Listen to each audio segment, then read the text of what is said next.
Hey scrappers, welcome to another video. Today we shall be taking apart this air compressor motor. Electric in the front turns the pistons, which creates the compression, which then pressurizes the tank. So we'll take it apart from the head down, and the reason why there's a pillowcase here / rag is because I haven't quite drained all the oil out of it yet, which will be done today when I decide to get into it. So let's make a start.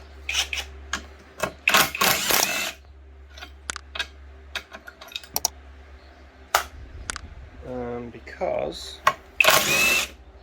I had to break off some of the fins, the cooling fins on this head, so that my socket would fit down inside over the bolt head, so that's why they're missing.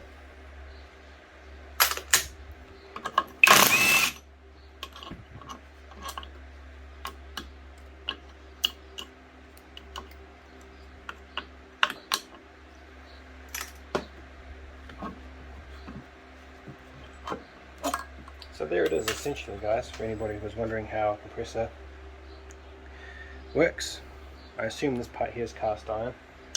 Yes, and that one top there is alloy. If we get a screwdriver, we should just be able to pop this like so.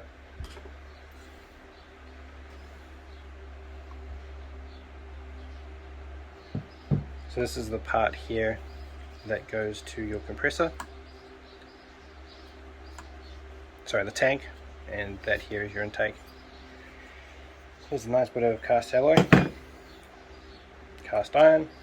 We'll take that further apart. The piston is essentially, it's not held on by anything, is essentially that, and the piston slid over it like so. So you can get the idea.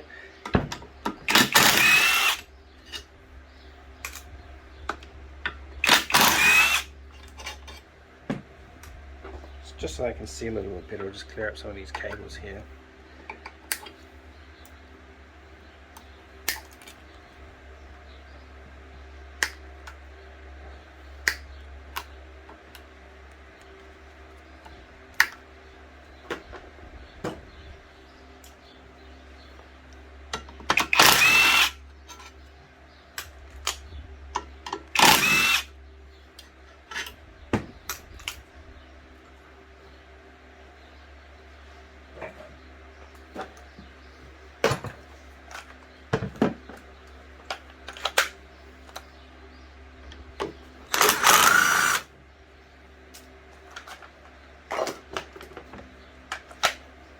Now, hopefully we just tap that with a bit of a persuasion and we should get that off.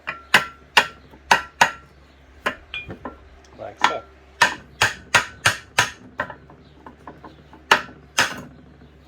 And that's cast iron too, I believe. Yes. And there's your thrust washer, because in electric motors it generally tends to move towards the front of the motor. In direction of travel, so as it travels clockwise it will push clockwise. If it spun anti-clockwise it would move backwards, so the thrust washer will be on the inside. Right. What next, people? What next?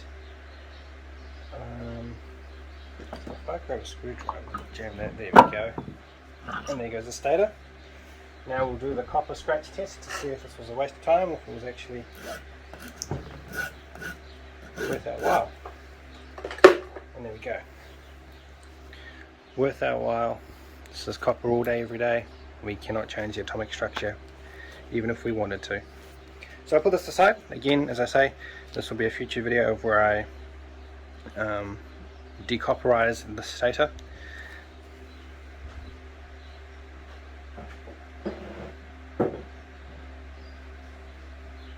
In the meantime, let's flip this over and see if we can knock that motor out from this end. And of course being careful not to round these screws.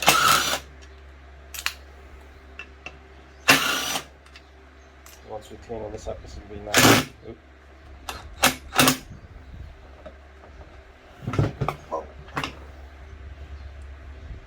Good idea to face pile what you're working on either. There we go.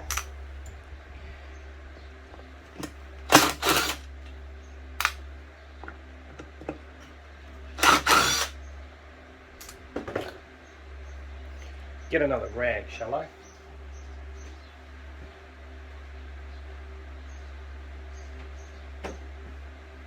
Oh shit.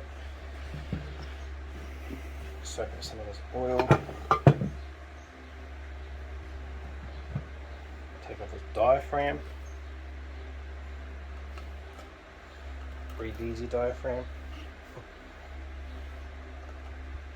Careful not to do that so that it spurts oil everywhere. Yuck. Just do a bit in there. Right, now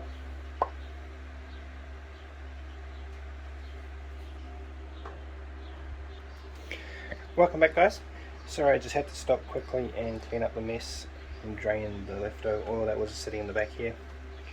So what we have now is essentially just this little Allen key bolt here, which we have to try and get out in one go, because if that slips inside that housing, if this slips inside there, there is no going back from this.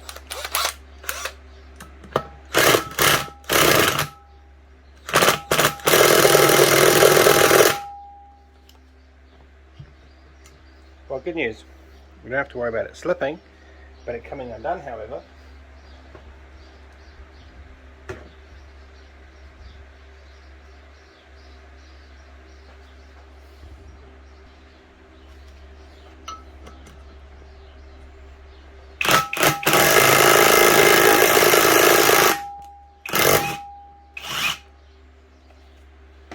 So,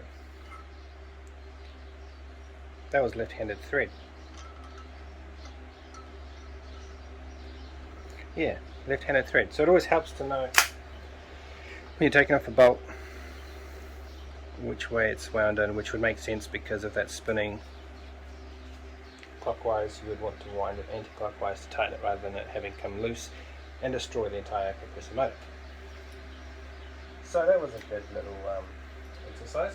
Plenty of knowledge for the next time, and there will be next time, as I do have another compressor here. Apparently it fell off the back of a trailer and destroyed the stuff. So now we have to try and find a way to get into this, try and force it off here so that we can try and pull this rotor out.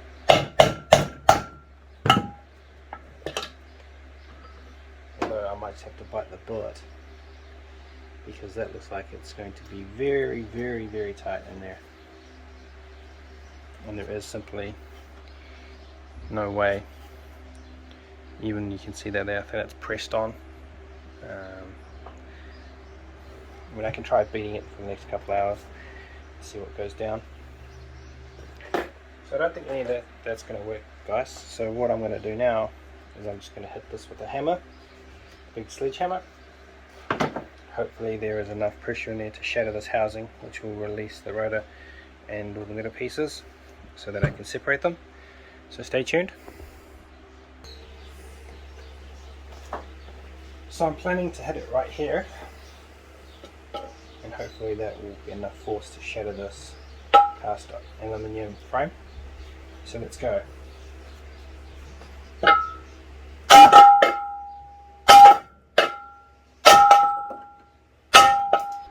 So as you saw before, guys, giving a bit of a gentle persuasion, the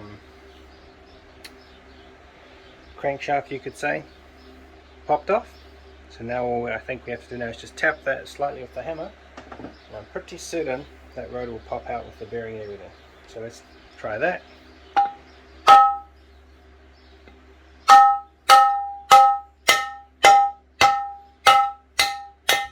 And there we go.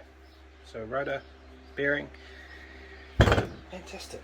Now all we've got to do is just check and see if there's anything left over, like the seal, which we could just use a screwdriver to, and again hammer and just hat that out, and now we have a nice piece of clean cast aluminium, except for this bolt here.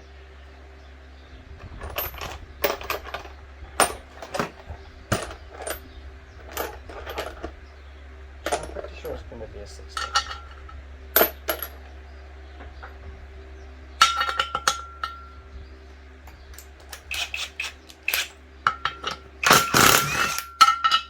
And there you have it, guys. All clean, all taken apart. So what we'll do now quickly is just give this one a clean quick, is take this apart and see, for those of you who are interested, to see how it's all held together. So we'll start by taking off these circlips that are holding the gudgeon pin in.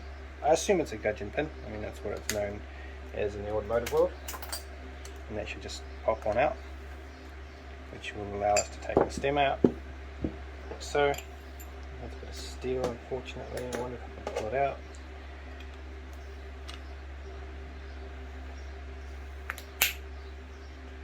Bugger.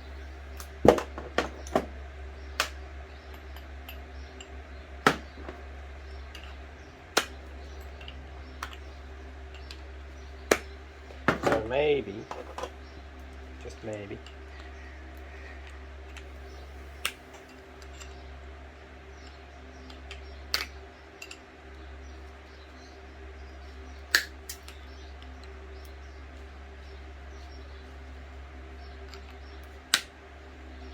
nope, might just have to try and break that out somehow. And then we just pull the rings off because we're not worried about them breaking. Well, there's a challenge, let's see if we can get them off without them breaking. I can remember how to do this. A little screwdriver. I mean, you don't have to do what I'm doing. You can just break them off if you're in a real hurry. But as a challenge, I'd just like to see if I can try and get these rings off without breaking them. And there's one of them.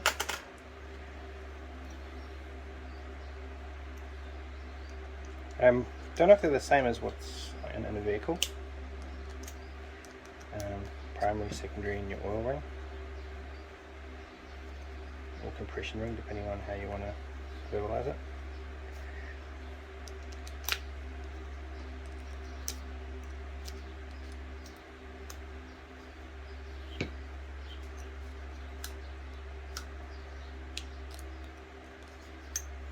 There's the second, hopefully the third will allow us to do the same thing. I mean, it's not going to sit in any of the grooves because the ring is wider. And what am I trying to do? Lift this up.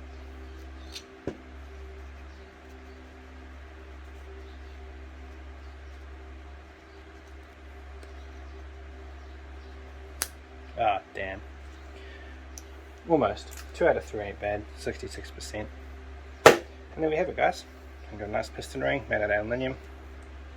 So we've got the cast. And then this connecting rod, I will just, nick here and here to remove the steel piece. Some more cast. And the rings will be steel, so they can just go in the steel bin. This bit, same with the gudgeon pin.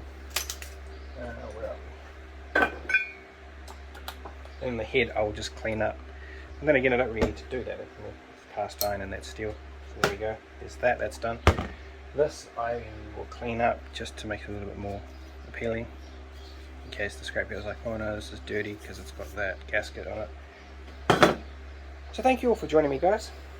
That was rather interesting. I hope you had a bit of fun there. Look after yourselves. I shall catch you all in the next one. Cheers.